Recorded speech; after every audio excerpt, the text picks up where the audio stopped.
This is VSiN, the sports betting network.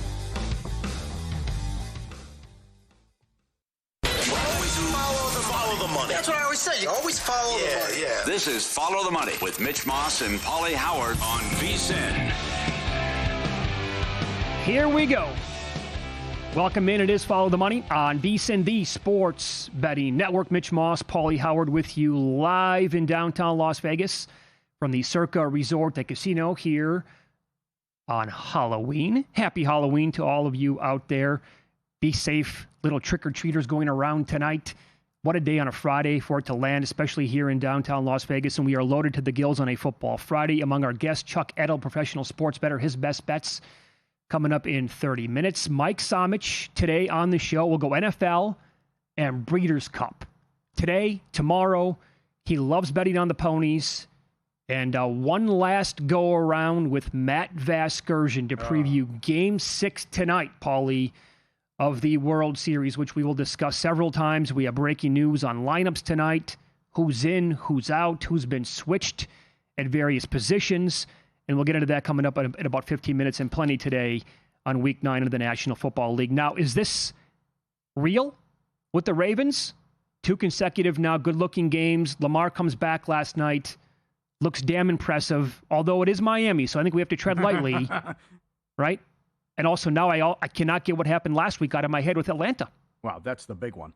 I mean, if you got eliminated in Survivor, that it feels even worse today. No, it's 10 times worse. I mean, you're watching that. It's like, and as I tweeted, how the hell did they beat Atlanta on the road by 24? And don't come at me with the Kirk Cousins.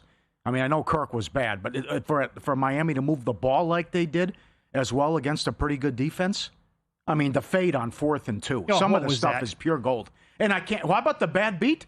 He's going to survive the season. Greer, the GM's fired, but they're keeping McDaniel around the whole year. So that's a vicious beat if you had first coach fired. You've been betting this all along. He was as high as $7, and it looks like he's going to stick around. So Greer had been with the organization for 25 years. But between the offensive display, how awful they were there, the defense, the silly turnover as well. Baltimore's going to win the division, but the schedule's just so damn easy, as we've talked about. And now look at the teams that are coming up. Look at the quarterbacks they're facing. So no doubt what their power rating's at and how dangerous they are. And it was great to have Henry back. You knew he'd have a good game. That's what Atlanta should have done. Just run the ball, and you're going to be fine. Boy, you look good. I can't. What? The outfit, the costume. It's also blazing hot. It's very good. Quickly, I'll address it in a second. I do have a bet on a game coming up right now in the NHL. I have Golden Knights and Avalanche, first period over, minus 130. Yep, so do I. There's a lot to like about this. Every home game's gone over first period. The Nevada Day and the history there as well, and they usually come out and jump on a team. I love going the first 10 as well. So so where are you at? I just think they just beat a bad team.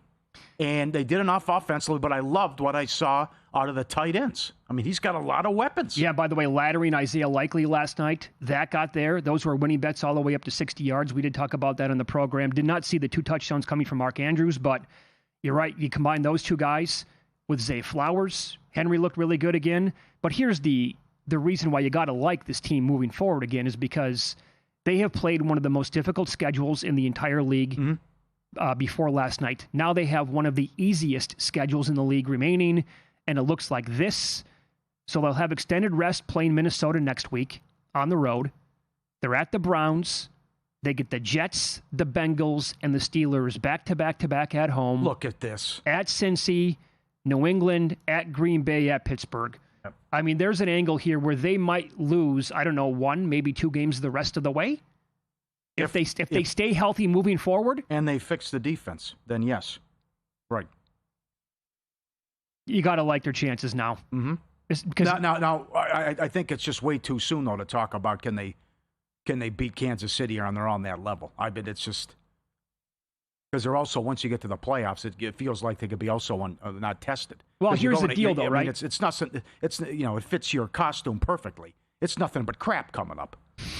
I mean, really. I mean, look, this schedule's unbelievable. So certainly the slow start and the defense was so bad and all the injuries. But when you're getting healthy, can you really say, well, the defense looks good? Well, you played the Bears and all their issues in the red zone, and then you took out one of the worst teams in the league. So I got to see more, but no doubt that winning the division and playoffs is certainly right there for them. It appears 10-7 right there looking at that. Agreed. So, but here's the point, right? If you were grabbing, and there's still, there's a big number out there to win the AFC, but if you did this last week and the week before, and you were grabbing them around 11-1, I think was peak to win the AFC, like that's a number you can do something with come playoff time. Right? And how many teams are going to be better than the Ravens in the playoffs? Like, you're going to like their chances against most teams. I mean, the Colts are absolutely for real, we think. The Bills are going to be damn good. And they're going to have to beat the Chiefs. But let's say it's the AFC title game and you're holding 11-1 and they have to go to KC and they're catching 2.5 points. Okay, well, that's manageable, man. Yeah, that's what David Baker ran down when he made all those future bets as well. But then again, they have all their issues in January. Who knows? Maybe they flip it. Maybe this is the year where they sneak in 10-7 and they make it to the Super Bowl. Right. Who knows? But it was just it was a great job by the fans last night with the bags, the booing, walking out early, all of it. I thought the fans were great last night. But this is coming off a win too. I know. I mean, they were ready to go. They had a whole game plan about I'm sick and tired of being sick and tired, and we have the longest drought in the league. It's been 25 years since they won a playoff game. Terrible. So everything they're doing is unacceptable. But a win in which they dominated and looked actually like a professional outfit. And they come home on short rest along with the Ravens, and they throw up that stink bomb last night. Mm-hmm. And again, what are you doing? Passing on the points. It's okay, by the way, to take, there's nothing guaranteed, but to kick the field goal there, and instead you draw up a fade to a running back on 4th and 2? Miscommunication. Like, what the hell is going on? I know. And I get it, that's probably on Achane. They said that on the broadcast, but you can't dial up that play. That's absolutely awful. That's Mickey Mouse stuff, man. And that was only one example. Again, the bad fumble like you talked about was crippling to them. Without that, I mean, maybe it's in a different game anyway for a little while, but they are just such a silly outfit, and that's fine. So they're going to keep McDaniel for the rest of the year. There's no way he can come back next season. No. There's absolutely no chance. No. And a new GM, that does it. Yeah, that ship has sailed then. Mm-hmm. And then so for the Ravens' stiffest competition in their division, the Steelers are, a 3-point dog at home to the Colts this week. I like the Colts to win the game. I don't see where the stops are coming from by this Pittsburgh defense. Yep. And Danny Dimes and Jonathan Taylor will probably go up and down the field on them again. Mm-hmm. And the Bears are taking on the Bengals. That's in Cincinnati. Joe Flacco going to play? We don't know at this point. Yep, he says so. Yeah. It's trending that way. Zach Taylor was saying, I think, I hope, but not positive. Mm-hmm. A lot of news with that. And that's a big one here for the Bengals and also for the Bears. And now you're not going to have Swift. But the other thing here is the gift that keeps on giving has been Bengals. Every Bengal home game's gone over, and they're on a 13-2 overrun at home as well. So that's great news with Flacco out there. And it should be another high-scoring game, and also a game that the Bears have to have. But now you're down with your big running back, which is a key blow. Yeah, Mununga is the guy that you want to attack. But sportsbooks, obviously, they waited the entire week with the Swift news, and they... In fact, I checked right before the show. I only saw anytime touchdown in Mununga. I couldn't even find rushing yards. He might be out now. But he was $1.70 to score a touchdown. Points scored in Bengals home games this year. 58, 61, 64, 77. Couldn't stop the Jets. I'm with you. Bears first quarter again. Johnson's been so good scripting the plays. And the 13-2 overrun goes back since 2013. The other thing is with the favorites. So, again, Baltimore, no problem. 11-2 ATS last week. Best in a single week since 1985. All teams covered by 7+ points. It's the best start for favorites since 2009, what they've done. And this from Evan Abrams, the last 14 weeks. Favorites of 6+ points are 68-10 straight up. Favorites of 8+ points are 26-1 straight up. Wow. It's ridiculous. And Jeff Fogel with a great tweet, who used to work at VSiN, pointed out that if you go back, the last 14 games, he's at 12-2. If those favorites were laying 17 points, they'd be 9-5 ATS. Yeah. I mean, you're not making these point spreads big enough. I know. You got to get involved with the pleasers. Pretty much. The pleasers. You crushed it last week. That's right. Yeah. So as for the stiffest competition in the AFC, it's the Chiefs and Bills going at it in Buffalo this week. Yep. Now, typically, this is the spot where you want Buffalo. 5-1 ATS, last 6 regular season matchups with Kansas City, and 4-0 straight up and ATS against the Chiefs in the last 4 years in the regular season. It's the postseason where you want to go the opposite way. Oh, you're right, but I can't do it, and I bet the Chiefs. I love it. Goal? Did we Bam. get a goal already? Bam. How you like that? Nevada Day, baby. How long did that take? 2 minutes? I think it might have been like 30 seconds. There we go. There we go. 41 seconds. Bam! How do you like that? Give me one more, baby. First 5 plus money, first 10. Yeah, I'll go over 2.5 first period in play. Let's have a day, boys. Come on. That's right. Yeah, I would have had Oh, it. beautiful. Oh, I would have. No, you that. would not have. Yes. This guy, by the way, for the Golden Knights, I believe they showed it on the Chiron before the game, making his second career start. Oh, is that and right? And on Nevada Day, the history of this game, I have the numbers here for you. For what it's worth, it's always an early game. There's no school. It's a big deal here in the state. 4-3 overall. Let's see here. The goal scored 10-7, 4, 9-7, 5, and 7. Uh-huh. So at least 5 of the games have had 7 or more goals in them. Like the Islanders. Pretty much. That's and right. they're coming up. So yeah. But I go back though. I did a nice job last week, but now it comes out that Dalton had a broken thumb. How about that? And was playing with, so I take the win with a grain of salt. I know you got to respect Cook and what he's done on the ground, but I'm going to trust Reed and Mahomes on the road here. I think Kansas City's better than Buffalo, and it could be by a big margin. Well, I hope. I mean, because we've had so many bloodbaths here lately. I hope this game is like 33-30 either way. Absolutely. The entire game. Absolutely. It's like the World Series tonight. Yep. Give me a good game. Which we will get into coming up next. Dave Roberts said he's open to pulling out all the stops. It appears that way with reports of what he's going to do with the lineup. And he'll give you an update on VSiN Morning Show host Dave Ross's Blue Jays ticket, the future one that pays $69,000 next here on VSiN.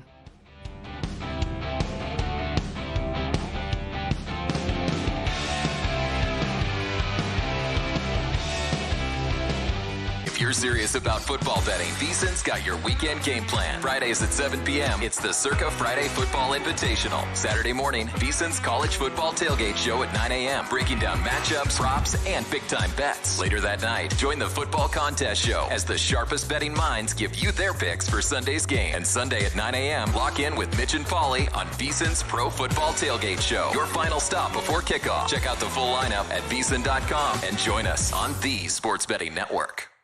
So, Paulie, have you had a chance to read the VSiN Daily yet? Yeah, came in at 3 a.m. What's Bill doing up that late? Well, rumor has it, it starts off with a 12-hour meditation session. Then he just pours himself over film and live TV, really focusing and taking it all in. Bill's in with the biggest insiders, talking trade secrets, strategies, the whole nine, absorbing the info. And then and only then can the writing process begin.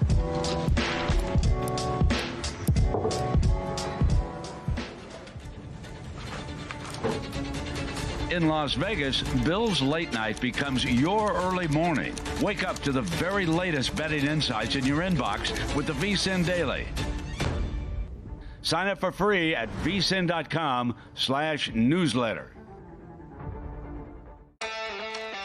On the next edition of Prop Points, we'll start off the show reacting to all the action from NFL Sunday, and we'll see how many of our favorite props cashed out. Our Week 9 Monday Night Football matchup is between the Dallas Cowboys and the Arizona Cardinals. Tom Brawley from FantasyPoints.com will join the program to give out his favorite props for Monday night. I'm John Hansen. Tune in to Monday's edition of Prop Points at 1 p.m. Eastern, only on VSiN, the Sports Betting Network.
This is Follow the Money on VSiN.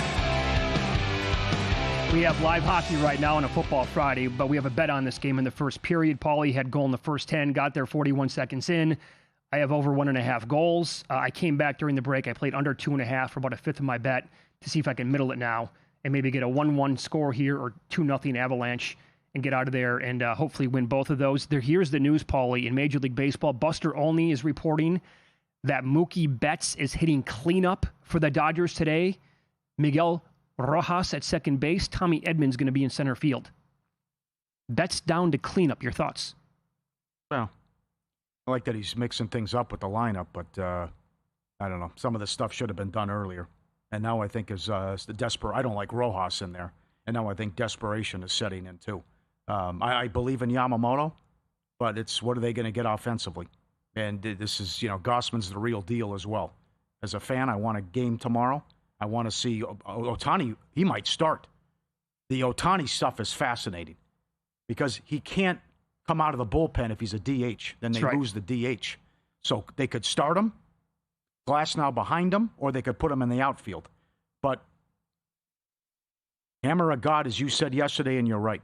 Toronto's second most hits in postseason history. They'll break the record unless they're shut out with most runs ever in postseason history. Big Earn has a hit 11 in a row. He's $1.50 tonight. And again, the team that out-homers the opponent is 29-5. Going back, Toronto's 8-0. Can he keep Vlad and company inside the ballpark? Place is going to be rocking. It's the 8th World Series game ever on Halloween. I'm confident in Yamamoto, but I have no confidence in this Dodger offense with the horrible at-bats that they've had all series and going back to even Philadelphia as well. Yamamoto 5-1 with a 1.31 the last 10. Gangsta. Springer's going to lead off for the Blue Jays. Big. So there is that. Yep. Vlad's going to go back to number 3. Bichette's going to be batting cleanup. Varsho, Kirk, Barger, Clement, Jimenez, Gossman. Is how the Blue Jays lineup is going to look. There is this, though, with Ohtani. He has never pitched in relief during his Major League Baseball career. He did make a handful of relief appearances in Japan, and this was mostly as a rookie. You have to go back to 2013 when he was a rookie in that league, pitching out of relief occasionally. But don't forget, he closed out Japan's win 2023 World Baseball Classic against the U.S. when he struck out Mike Trout, his then teammate with the Angels. We had Japan to win it. Our buddy Uncle Lou gave that out like a month before the event. And he got the job done. This is from Caesars. In 2023, Yamamoto pitched in Game 6 of the Japan series. He threw a complete game, 138 pitches, 14 strikeouts. So this is, you want me to go 9? No problem. You want me to? I can even come back in Game 7 if you need me for an inning as well. You saw what happened earlier in Game 3. That was nuts. Sure. He threw a complete game. He's warming up in the bullpen. So if they want 8, if they want 9, he can deliver. If you want 130 pitches, he's done that too. I think he can go 125 pitches tonight. Yeah. Why? Yeah. I mean, based on his history and, again, his overall track record in big moments outside of, like, Major League Baseball in his career pitching over in Japan, he would always go 8-9 innings and throw 120, 130 pitches. It's who he is. It's what he does. I would feel, and that's don't even bring Sasaki in either. I didn't like what I saw from him I would agree. Earlier in the series. We haven't had a save yet. It'd be the first time since 1977 if that happens, if we don't have a save. Doesn't that tell you how bad of a World Series it's been overall? Yamamoto, 8 Ks here, 2-1. Gossman, 7 plus 255. Yamamoto goes 7 innings and the Dodgers win plus 235. Not bad. Hernandez, home run and the Dodgers win plus 625. Can Vlad do it again? Home run and the Jays win 7-1. So, Mookie, no hit is plus 180. How about that? 3 for 23 run. Doesn't have the answers. Totally lost up there. Then I got Clement, who's $1.50, and he's got a hit 11 in a row. Reputation, man. The number keeps going up on bets, and it makes it that much more attractive to want to grab some of that plus money on the no-hit yet again. Right. I'll give you another one. Muncie's hitting 115 last 7. Well, as a team, they're batting 200 against the Blue Jays, 200 with runners in scoring position without an extra base hit. What'd you do with props? What'd you do with Ohtani? Anything? I haven't touched him yet. Really? No, okay. I'm going to... So, again, before the playoffs started, I bet Dodgers 7-1 to win the World Series. I came back on the Blue Jays plus 215 before it started. I want the Dodgers to win tonight, and then I'll add a little bit more of the Blue Jays tomorrow to win the game, if that happens. But how about what Dave Ross is up to now? What did he say? Host of VSiN by the books. Well, here's the timeline. Uh-huh. So in July, the blackjack tournament here at Circa, he finished 9th overall, and everybody gets a future bet to win the World Series. And Toronto slid at number 9. His bet was worth $3,000. It was a free roll. He put it on the Blue Jays at 22-1. So that ticket overall pays $69,000. Here's the timeline of what he has done. After World Series Game 2, he hedged the Dodgers minus 250 to win the World Series. Yesterday, came back, added more Dodgers 2-1 to win the World Series. So here's how it breaks down. If the Blue Jays win tonight or tomorrow night, he will win $38,000 overall. If the Dodgers win the World Series, he will clear $20,000. Was he better off with the rollover parlay? Or just take the 2-1 and be done with it? You know what I'm saying? Yeah, no, I hear you. Got to do the math and what the estimated price would be in a Game 7, and I'm sure some books might have that up there right now, so you can see what that would be like. Okay. But either way, good for him. He's going to be winning at least a couple stacks of high society here. Well, yeah. Let's think about where he was at and what he was feeling after Game 3. At Will Hill Caesars, they were $6 to win the series. So getting those 2 big road wins, and now he's in the spot to close it out tonight. Right. So I don't think I'm going to be too invested. I might consider Yamamoto just because I think he can go out there and be nails yet again. And the bets prop, because the dude is ice cold. Maybe changing him to betting lead cleanup will change a little bit here. I don't know. But overall, how many bets do you have so far? I got everything under Ohtani. Yeah. I got walks under. Boy, that has changed. Game 4, it was plus money, under 1.5. Then it went to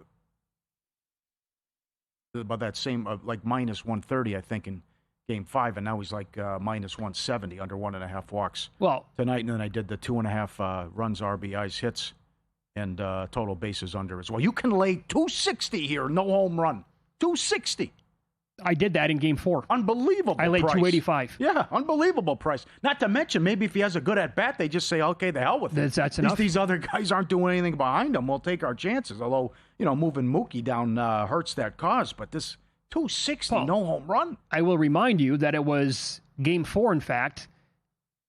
Yeah, because that's after Game 3 when he got on base 9 straight times, including those 5 walks. Station Casinos had minus 1,400 for him to walk 1 time. Yes, what a sweat. The under was 5-1. Right. Wasn't a sweat because he walked right off the bat. Right, they there you pitched go. to him. Yeah, sure. Yeah, they pitched to him the whole game. No one saw that coming. My God, how about bets no home run? You got to lay a huge number. But then you do that tonight. Yeah, $7. If you could parlay like the no home runs, that'd be a fun one to get involved with. Yeah. Right? I want a good game. Because I want a Game 7, and that way I want to, add a little bit more on the Blue Jays. So who brought this up to you about why doesn't Kim play? No, I saw that when I was reading the only tweet, and people were... Is he in the lineup? He's on the list here at Circa to hit the first home run in the game. I haven't seen the Dodgers lineup yet, but why is he not playing? Yeah. Kid's good. Yeah. That's another one about if nothing else is working, throw some guy. Don't give me Call and Rojas. Agreed. Put some other guys in there. Yep. Maybe they can do something. You'd get look what Schneider did. All right, let's take a minute here to explain this stuff. Because people might be tuning in like, what the hell's going on here? Because you didn't even know who I was right away. It took me a while, right? So this is I didn't see that. That's why. This is the RV. Look at that. How cool is this? That's great. Part of the package. You can expand it like this. Where'd you see it? Where'd you find it? A little mom and pop website called Amazon.com. Is it new? But it was on there. I haven't heard of it. Yeah, brand new. One day they might have NFL games. Who knows? But so it's Randy Quaid as Cousin Eddie in Christmas Vacation, the RV scene. Yeah. Crappers full. God, this is a real nice surprise. A real nice surprise. He looks over at him. If you don't mind, I want to get you something real nice. But just like the scenes that he has in that, when he's drinking the eggnog and Snots the dog comes over and he's drinking the water out of the tree, don't mind him. He's got a little Mississippi leg hound in him. Remember that part? But I watch that movie every single Christmas. Boy, that's a good question. You wanted to do this before the show. Walk around and ask the audience if they would know your costume. Yeah. I'd say, boy, did anybody back there know? We have younger. No, Luke's what, 20 or 28, 29 years old? What? Yeah, a couple guys knew it. Okay. Yeah, I think had I been like at Stadium Swim and I said, hey, I got parlay tickets to give away if you know who I am, the younger demo never would have gotten it. No way. There's no way. Early 80s? No. Yeah. Yep. Professional sports bettor Chuck Edel on the program coming up next. We'll get his look at 3 of his best bets for the weekend in college and the NFL with analysis here on VSiN.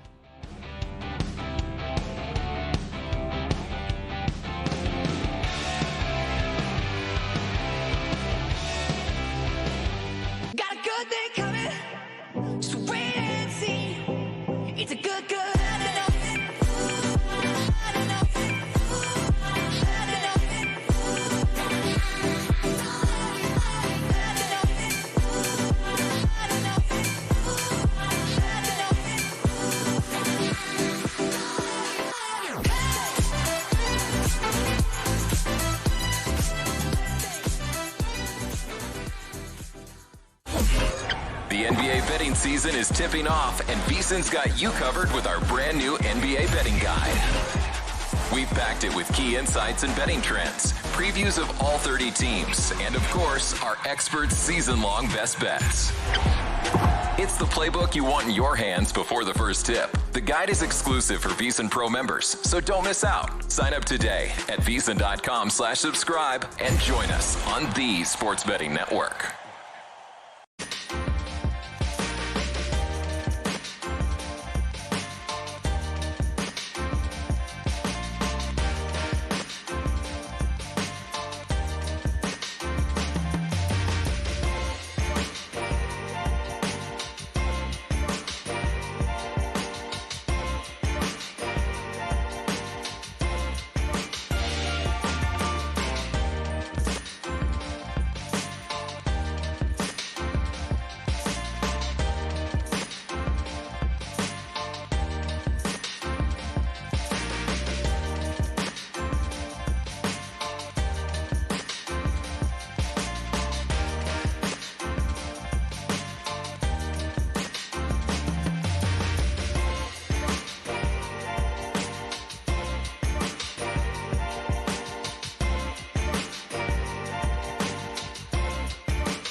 This is VSiN, the Sports Betting Network.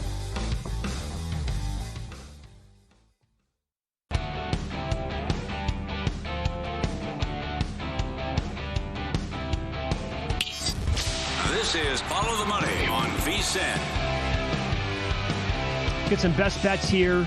College football and the National Football League as we head out to the Progressive guest line as professional sports bettor Chuck Edel joins the program now. He is in the Friday Night Football Invitational, the defending champ as well. Chuck, good afternoon. Thanks for the time as always. How are you? Great. Let's begin, and we talked about this, I think, going back to last week, Chuck, when we discussed the look-ahead lines in the NFL, and we noticed that the Broncos were playing in Houston against the Texans, and we said the total was a tad high in our opinion, and it was around 40 at the time. Where it's still at, a couple of books are still hovering around 40.5. Where are the points coming from? I know you like the under. Tell us why. Yeah, a few things here. Denver's offense before the Giants, the Dallas game, they were averaging about 21.5 points a game. They put up the 44 in Dallas, which you, me, and Paulie and a couple of the other VSiN members could have put up probably 3 touchdowns on that Dallas defense. And even during the game, it got worse. Their secondary was banged up. So I really do disregard the 44. We had the over. We talked about that on the show last week. We had the over in the Dallas-Denver game, but that's because of the Dallas defense. So I really disregard that score. The week before, they were getting shut out by the Giants. Now, they did put up 33 in that fourth quarter, but you could see where I'm going with their offense. I think their offense may be getting a little too much hype. Houston's offense has struggled too. Besides during the season, they played Baltimore, and Baltimore was missing half their defense, and Cooper Rush was in there. I think he threw 3 or 4 interceptions. Take that game out of the mix because they put up a big number there.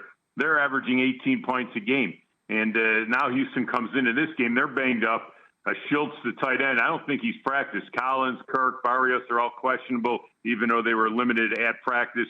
And the real success of both these teams is definitely their defense. I mean, Denver is on a record sack pace. I mean, they're challenging the 1985 Bears defense, which I think was the best defense ever. But they got 36 sacks so far this season. They're allowing 18.9 points a game, 281 yards. And now you look at the Houston defense is even doing better. They're giving up 14.7 points a game, 267 yards a game.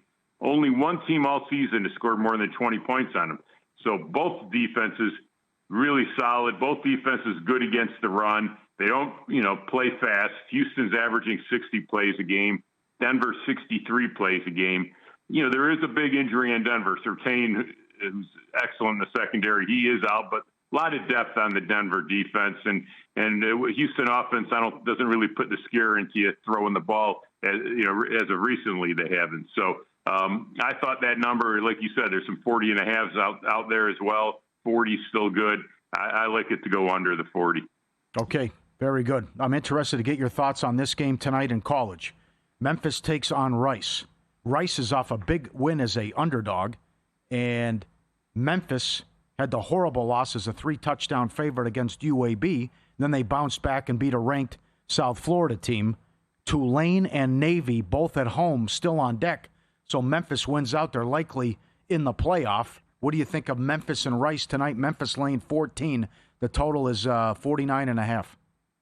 Yeah, Memphis controls they got some tough games coming up, but this is I am looking at a total of this game. Rice has a weak offense. I mean, the game last week, of course, was a double overtime game, and it looked a little bit higher scoring than a normal Rice game. But they're averaging 18.7 points in the conference, and they're only throwing the ball for 103 yards a game.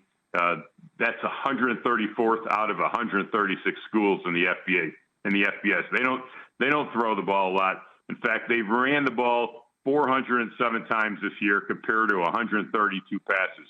Rice's offensive game plan coming into this game and a lot of their games, especially when they're 14-point underdog, they're looking to shorten the game. That's the first thing they're doing. They're going to run the ball. They run that option offense. They're looking to run the ball, shorten the game. And as you said, Paulie, Memphis is coming off the big win against South Florida, but this game should play out much differently, much slower pace. Mm-hmm. Memphis defense has had some troubles stopping the run versus teams, with a strong passing game, But, again, Rice, one-dimensional. They're going to run the ball. Rice defense has kept them in some games, so they're a little underrated. As long as Rice can shorten the game, they could possibly stay in the game. And Memphis plays slower as well when they're playing slower schools. For example, against Troy, Memphis ran the ball 45 times against Troy, only threw 27 passes. Against Georgia State, they ran the ball 40 times, 20 passes. Florida Atlantic, 46 passes. 46 rushing the ball, 19 passes. So in these type of games, Memphis has played a lot slower. So you can see where I'm going with this. And I am going to play this game to go under the total. For the contest, actually, the circuit contest, because the game starts at 4 o'clock. I didn't realize this when I went to put my plays in, but you're not allowed to play a game that starts at 4 or earlier. So not able to put that one in, but I do like under in that Memphis Rice game tonight. Okay, so if you were able to have that on your card, tonight's contest, it would have been on it? 100%. Okay. Yeah, I was putting it in there, and I couldn't find it. Actually texted Matt Yeomans. I'm like, I think you guys are missing a game, and then he reminded me that the game started at 4 o'clock. I wasn't really paying attention to that, but that's why. Gotcha. Take us through the total here that you like with Western Kentucky taking on New Mexico State.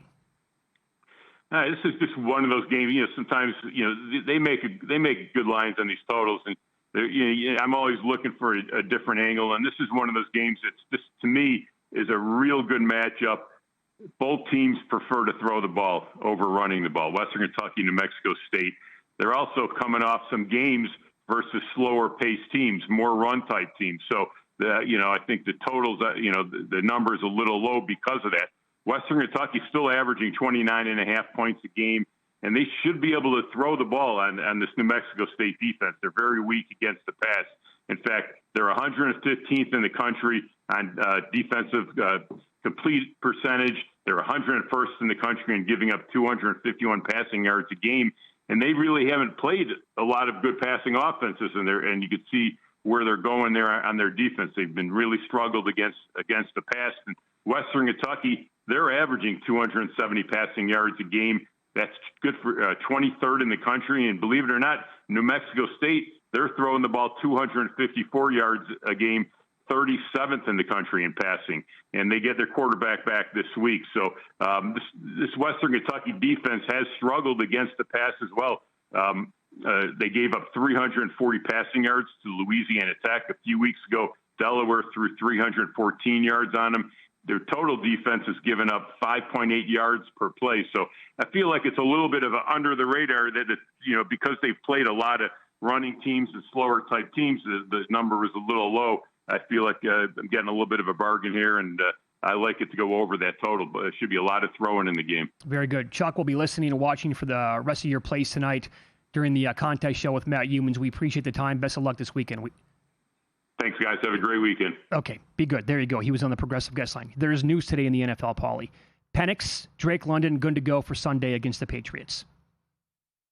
It looks like it could be Jacoby Brissett Monday night for the Cardinals. Open portion of practice today, Brissett got the majority of snaps during the individual portion of drills. Does that make you want the Cardinals more?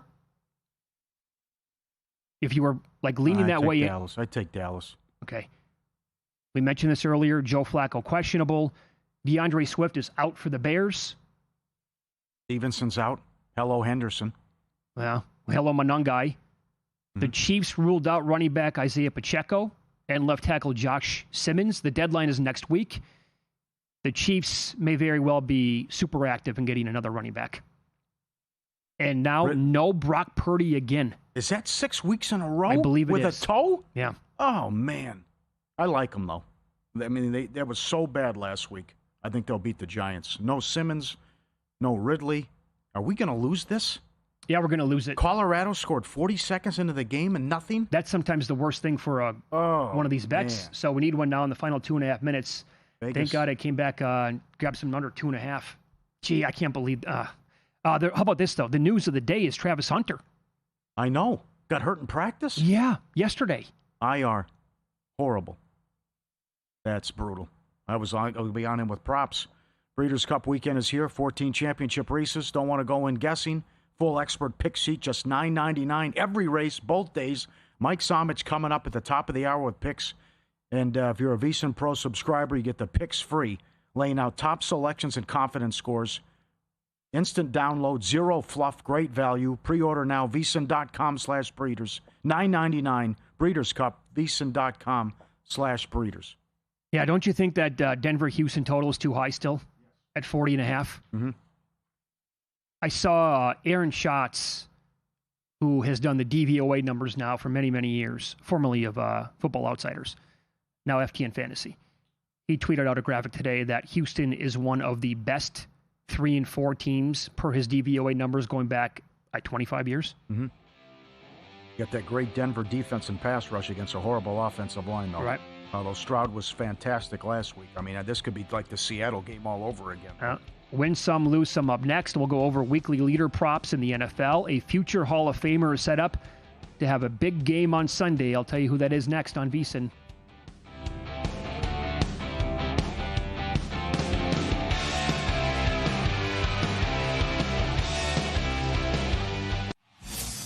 VSiN's player prop projection tool is now available for the NBA. Get projections for points, assists, rebounds, and more powered by Opta AI. On VSiN.com/NBA props, we line up our projections against the latest DraftKings odds so you can quickly spot mismatches and find value before the market adjusts. The NBA player prop projections tool is free for a limited time. Check it out now at VSiN.com/NBA props and join us on the Sports Betting Network. Check out Stormy and JVT on Money Moves, only on VSiN. And maybe that's why they wouldn't, because they're the Giants and they don't do things that make sense. Out of all these divisions, this is the one that I am the most curious about because I do think there are positive signs for the Bears. They'll take you on a fun, fast-paced journey, weaving in everything you need to know to make an educated bet, while also not shying away from the excitement of a same-game parlay sweat. Money Moves, weekdays at 2 p.m. Eastern on VSiN, the Sports Betting Network.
Win Some, Lose Some is sponsored by the Sharp Plays. Were you a winner last night? Wow, winning. Or was it a rough one? Well, they can't all be winners, can they? Loser! You're a loser! Paulie Howard recaps the night in sports betting in Win Some, Lose Some. All right, interesting game last night. Nothing happened in the fourth quarter. Scoreless quarter was 4-1 here at Circa. Andrews' first touchdown, 12-1. 2 touchdowns, 18-1. Lamar, 4 touchdown passes, 7-1. Kolar did it again. Anytime touchdown, 9-1. He gets in. All those tight ends eat. UTSA, 2-1 on the money line. Coastal Carolina plus 210. Dog and over. There goes Tulane's season. Yikes. Horrible job. Yeah, what was that? They were getting blown out in that game from the get-go. And the Islanders over again. First period in game, every Islander game has gone over based on the opening line. That Edmonton game opened 5.5, closed 6.5, fell 6. 10-0 to the over. Right back at it today. They play the Capitals coming up. Capitals beat them 4-2 earlier in the season. You going first period or just game? I don't know. I can't believe we just lost this one in Vegas. I know. Brutal. That one was sick. Goal 40 seconds in. Subscribe, be part of the team, VSiN.com. Our radio and podcast friends, you always want to see these tweets and videos. You guys have been awesome all month at Paulie Does Vegas on Instagram. Send them in, we'll put you on. Here's our guy, Jordan Scott from Mama's Pizza. Look at this. A couple years ago, he went as the Night King from Game of Thrones. 5 hours to put the makeup on. He won the costume contest. That's incredible with that. He went through a 5-hour session, eh? Yep. Wow, good for him. A lot of the stuff there, it's toilet paper on his face. How the girl did it with the makeup. Oh, he had a pro, obviously, help him out. Yeah, that's incredible. Great job.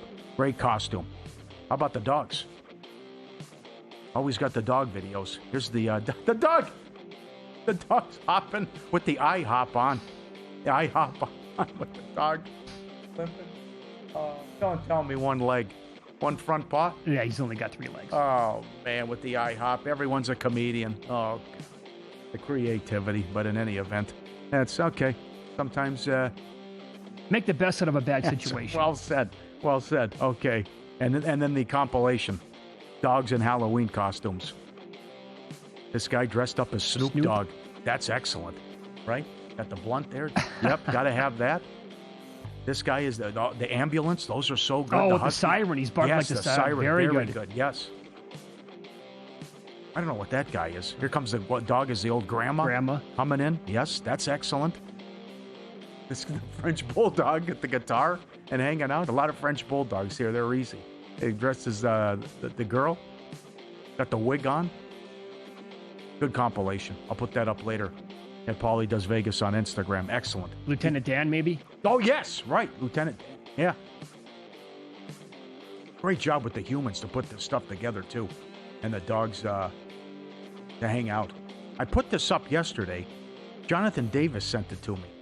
The house in Manhattan Beach. Incredible front yard that the person has with all the different characters and stuff that they have. But then let's go hold my beer. This is in South Carolina. Look at this guy. How long does this take to set up? He's got to have 500 different... It looks like real life-size like figurines. Yeah. Figurines, ghosts and goblins, scarecrow, characters coming at you. Big property. And it takes... I can't imagine how long that took to put everything up. I thought the guy in Manhattan Beach was doing something. No kidding. He's got spiders. He's got ghosts and goblins. He's got all different kinds of characters. And then I saw this guy, and they sent it to me on Instagram in South Carolina. That's bananas what the guy's done. Imagine the storage. I'm assuming this guy keeps it year-round, right? Yeah, right. Good point. He's got to have like 3 garages for it. Yeah, lose some.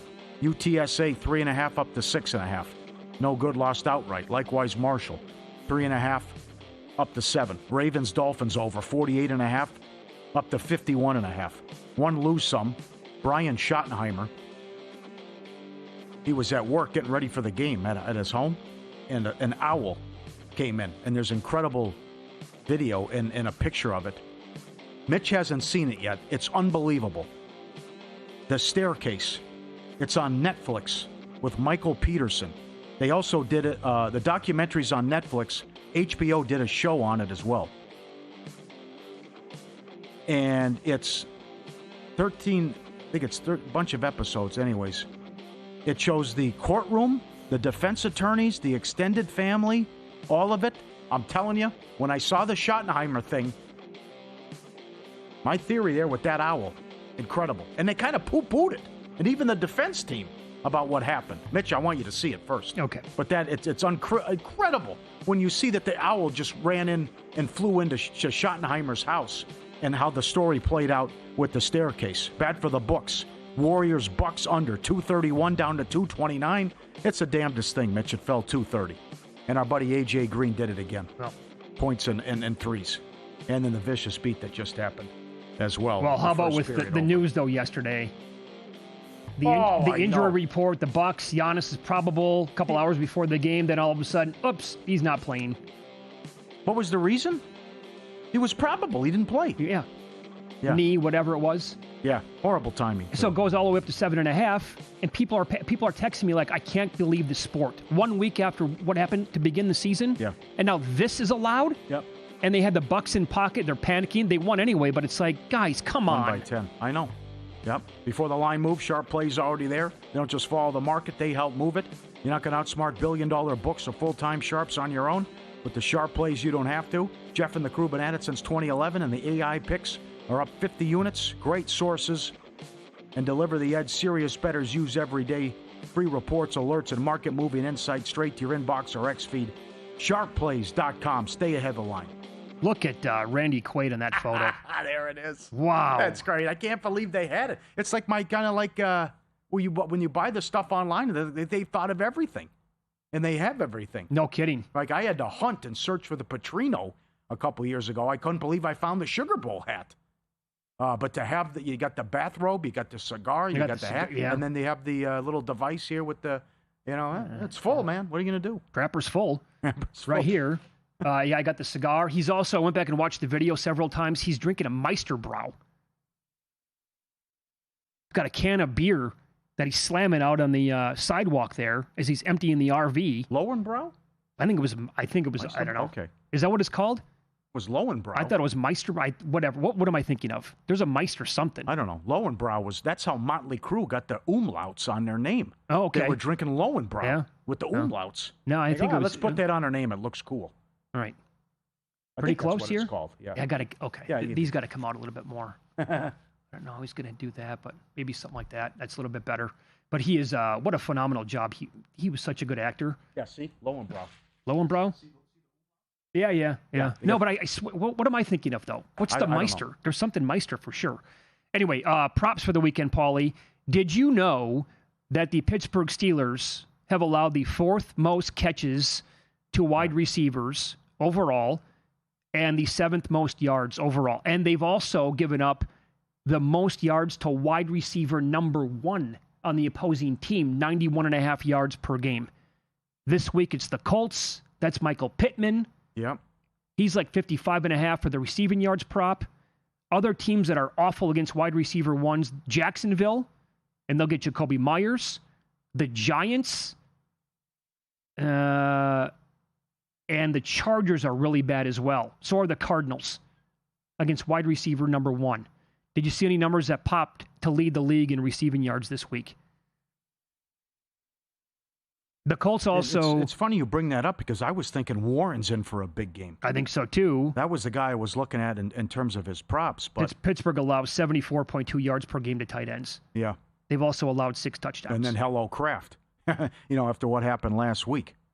And the Panthers are really bad against that position as well. But books are slow to put up receiving and rushing this week, just like last week. Yeah, I noticed that Kraft is at 59.5 now after last week. He was typically in the low 40s. Mm-hmm. Then he explodes, and we're like, yeah, we're not going to give you that gift anymore. I was also looking at Pitts. He's not doing much for yards, but 19 targets the last 2 weeks, and New England allows the 5th most points, fantasy points to tight ends. Yeah. I mean, London back hurts, but I could think maybe Pitts does something in that game. I'll give you another guy, too. I don't know how it's not a smash spot for Kamani Vidal for the Chargers. He gets the Titans. They've allowed the third most yards overall to running backs, 955, and they've allowed 12 touchdowns on the ground. His prop is 73.5, 75.5, something like that. Okay. But he's the number one running back. Mm-hmm. He's going to get out. They're a huge favorite. Yep. Have a big lead, so run the ball, pound the rock. That's right. I like that one. Yep. VSiN host Mike Somich coming up. A lot to get into with Mike. He loves the Breeders' Cup. He loves the ponies. We'll talk to him about that for this weekend. And also best bets that he has for Week 9 of the National Football League coming up on Follow the Money. It's VSiN, the Sports Betting Network.